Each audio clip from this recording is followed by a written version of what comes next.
Hello passengers, and welcome back to Pop Culture for Pen and Paper, where we take a look at the various settings of shows and media and see how we can use them in a role-playing game. You know what you get when you combine therapy, Purgatory sans the sweet release of death, Salvador Dali, and Mad Libs, all within the milieu of an outmoded means of transportation? You get the strange and dangerous land, but personally enriching vehicle/dimension that is InfinityTrain. The eponymous train of InfinityTrain is a machine and dimension unto itself, a train trudging ever onward through the wasteland that is not Wisconsin, and each car is a pocket world in itself, filled with anything you can imagine, or cannot imagine, as long as it's weird. A crystal forest with crystalline life forms? It's there. A black market car worked by intelligent slugs? The train has it. A subterranean car peopled by tiny wizard heads whose entire language consists of the word spells? Spells.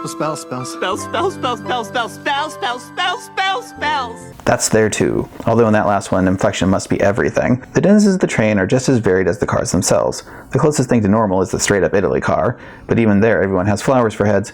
It's all weird, but it's all good. What is the purpose of the train, you might ask? Every passenger is important. Their well-being and progress is what the train is all about. All aboard the growth train, toot toot, whee! Betterment and healing. The train picks up passengers who are in need of some type of counseling and processes them, taking the whole of their nuanced and personal character failings and trauma and breaks it down into a numerical value that the passengers must get down to 0 by taking a journey on the train in order to find their exit. Of course, this isn't easy, as most cars are a puzzle or mystery to solve, whether it's filling in the map, figuring out what to sing, or a dancing debutante debut. There's infinite variety, and our dear conductor, when he is present, wants you to have the most interesting and best time bettering yourself as possible. Considering how diverse the train's environs and the denizens can be, and how the passengers come from all walks of life, InfinityTrain slots well into the Fate condensed gaming system. To be fair, anything can slot into Fate, but between the variety of characters and the focus on personal journey, InfinityTrain needs a rules-light system. The core mechanic of Fate is roll the fudge dice, count up the positives and negatives, plus your skill modifier, with possible bonuses from character stunts, and try to equal or exceed a target number. Higher is better. In regards to race or species, there are only 2 distinctions to consider: passenger or denizen. If you're a passenger, you're a squishy human. If you're a denizen, you're anything else, which is mostly of narrative importance, as mechanically who and what you are is covered by aspects, with skills and stunts covering what your character can do. Aspects are split into high concept, relationship, trouble, and other. For an InfinityTrain game, let's have your high concept cover your status as a passenger or denizen as part of the who and what you are. After that is the trouble. The trouble is something about your character that, well, causes trouble for them, and probably others. It's a flaw or personal weakness of some kind. If you're a passenger, this is what got you on the train, or if you've been aboard long enough, what keeps you there. Then your relationship aspect is your connection to another character that can function both positively and negatively. After all, the connections between people are dynamic. One instance you're solving puzzles together, and the next you're settling to a cat you met 5 minutes ago. Life's funny like that. For skills, use the standard list, but in this case the lore skill represents knowledge of the train, how it functions, the denizens, and how the numbers work. Nobody said anything! Now I'm gonna die on this stupid train because there isn't a stupid rulebook! Progress through the train and on one's personal journey frequently has mysteries and puzzles to overcome. The thing is, puzzles and mysteries can be tricky to implement in a role-playing game, so we will be dipping into another set of games for some advice on the matter, namely the Gumshoe set of games, which can be boiled down to: when presenting players with a mystery, give the players all of the core clues needed to solve the mystery. Skill rolls to investigate should reveal additional information to make solving things easier, not to get the core clues themselves. Then the other rolls should be used to make sure the characters stay alive, or free, or what have you, within the appropriate amount of risk. Side note, these stories are geared towards very personal feelings and issues. Just make sure the players are all on the same page when it comes to how heavy things will get. Now let's build a protagonist. But there's such a selection to choose from. So, Wheel of Protagonist, turn, tell us the protagonist that we should learn to build. Protagonist number 2, MT. These builds reflect the characters at the start of their journey, and at the start she called herself MT, and so that is what I'm going to be sticking with. Starting with her high concept, in this case she is a renegade mirror form. She doesn't want to conform to the standards of mirror society that would have her be someone else for her whole life, before getting memory wiped and turned into someone else she doesn't want to be. Who wouldn't want to run away? This aspect covers her wanted status as well as her physical durability and strength. So much time on the run trying to avoid the mirror police, aka the Flex, has worn MT down. Just not literally. And that has given her something of a short fuse. So for her trouble, she has a temper born of weariness. She's tired, and reasonably so. For her relationship, there's Jesse, the affable and friendly passenger. The relationship is a bit tumultuous at the start, and they don't bond immediately.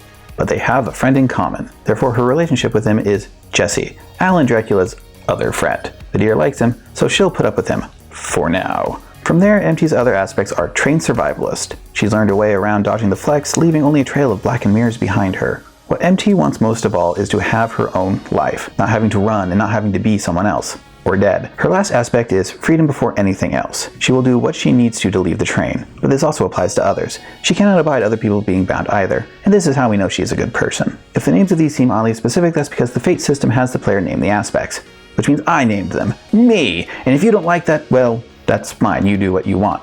I'm not going to stop your fun.